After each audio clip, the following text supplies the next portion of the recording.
Je suis Guillaume Mathias, créateur de la bande dessinée Bertrand Kefterian qui se situe à Metz. Je voulais utiliser la ville comme un personnage à part entière et utiliser ces décors qui sont, à mon avis, de très très bons décors pour ce genre d'histoire de science-fiction, d'anticipation, un peu rocambolesque.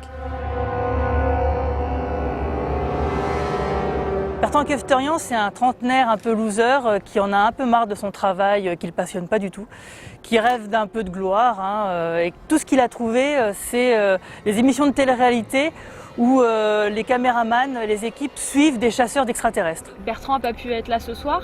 Toi, tu le connais bien? Effectivement, je connais bien Bertrand et à mon avis, là, ce soir, il est au bar en train d'essayer de draguer une serveuse.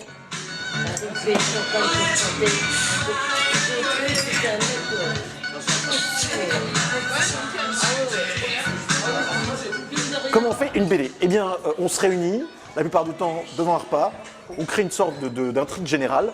Après, on se focalise sur les personnages.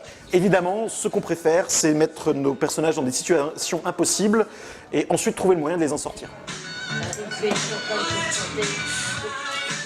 Donc pour moi, les ingrédients d'une bonne BD, c'est à la fois un univers familier. Donc là, pour les gens qui vivent à Metz, c'est le top, puisque c'est Metz. Et à la fois quelque chose d'extraordinaire, ou de bizarre, ou d'atypique. Les éléments du familier permettent au lecteur de rentrer dans l'histoire, d'où les éléments réalistes, et les éléments extraordinaires de l'envoyer dans l'imaginaire.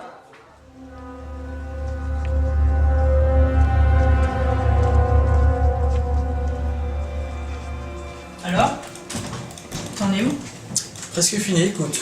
Dernière planche. On travaille un petit peu comme les studios de comics américains où le travail est vraiment subdivisé en plein de petites tâches.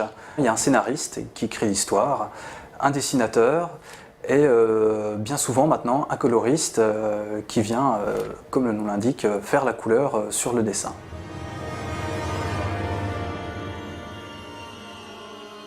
C'est donc toi le quatrième du groupe.